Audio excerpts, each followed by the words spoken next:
Black History Moment.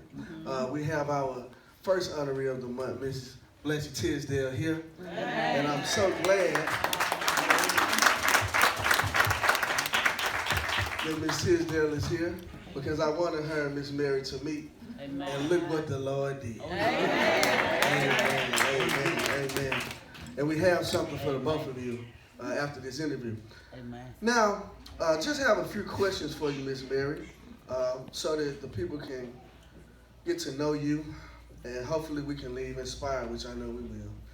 Our theme for the month is the strength of the Black family, and we know we're strong because look at how many of us are here. And if we weren't strong, we wouldn't have made it off the slave ship. Amen. What inspired you to get involved in the Black Power movement?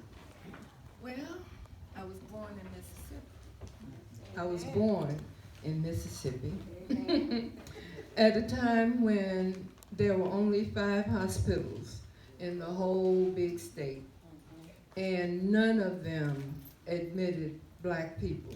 You couldn't have a child in the hospital. So we had to know something about birthing our own children and taking care of ourselves. So I have been in the movement since I was born.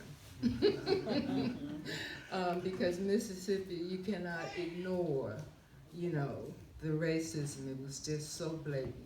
So that's what has led me. What do you think the church has to offer the movement? Well, this is one of my drawings. And here, it shows us coming from the slave ship, being pulled away from Africa, coming through this whole process that we are now involved in, and separated from our African history and knowing ourselves. But in the middle here is the church, okay? And the church, it's sort of like a double thing because the church hasn't been teaching so much about Africa, but it's been keeping our spirit alive. And during the early revolution, all the meetings were at the churches. And we've always been close to God, and we've always known Jesus, even if we didn't know the name Jesus. All right now. And so the church served to preserve that spirit, and it's still happening now. We just have to bring Africa together, bring our history and our heritage together with our spiritual heritage. All right. That's what the church does, as far as I can see. Amen, amen. Who were some of your mentors? Whoa. Let me say this. I know it sounds really funny. My early mentors, at the Civil Rights Museum, I saw my early mentors, my friends, people who I worked with. One of my great mentors was Reverend James Bevel. And then one of the artists that I really loved was Elizabeth Catlett. They put her out of the country for doing Black images. She had to live in Mexico. She was the first revolutionary artist that, I really tuned into.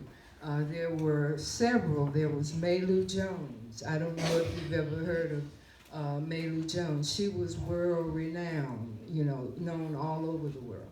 So there are so many. Gil Scott-Heron. I did artwork for Gil Scott-Heron. He helped me to stay on track with my poetry. I've just been so fortunate, to meet so many wonderful people.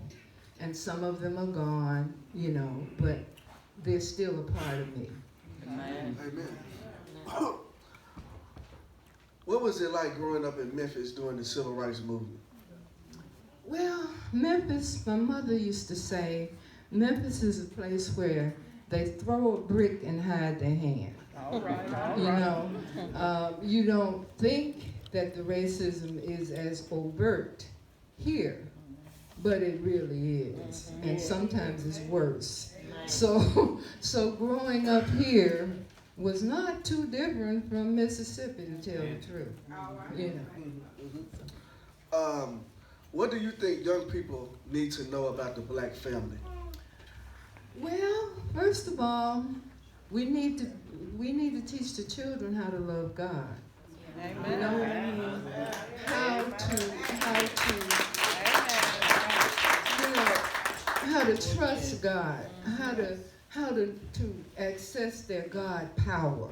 You understand? We are a powerful people. And the only problem we're having now is we're disconnected from God. We're disconnected from the spirit that feeds us, you know, that keeps us and takes us where we are. You have anything else you'd like to add? I know you do. Yeah, real quick. I want to say something about you. And Kim. Oh, God. Okay, at the Civil Rights Museum, these two young people, they were the best tour guides that they could ever have had. I used to follow him around just to hear. He knew more about the history that I had lived than I knew. And I used to follow him around just to learn some things about what I was a part of. And but the things that I learned from him that have helped me so much is, okay, he was talking about when we were brought here as slaves or enslaved. I don't like to say slaves because we were enslaved. Slave is a thing, and we're not slaves. We were enslaved. But he said something on one of his tour guides doing his tours, and he said there were people, our people, who volunteered to come. They weren't captured. They volunteered. They were priests, they were healers, they were, keepers of the legacy. And they volunteered to come here to be a part of protecting us. And I never thought of that. But when I heard that, it reminded me of myself. You know, I said, I must have come from that line, you know, because I have always felt that we have to regain our strength, come back to who we are. And all of my art, everything I've done, my poetry, my whole life is dedicated to us rising again and coming into ourselves and getting to know God. You know, I think we're past belief now. We have to know God in order to access our power. We have to understand that Jesus' example was what we have been going through, and his whole example was resurrection. You know, you can go through all these traumas, terrors, whatever, but when you think of Jesus, when you really know God, then you know that resurrection has to come. And we are now in that resurrection. Okay, now I'm going to be quiet. Well, Miss Mary, we thank you for sharing your wisdom with us, and I hope that we gain something from her wisdom today. Let's give her a hand. Amen.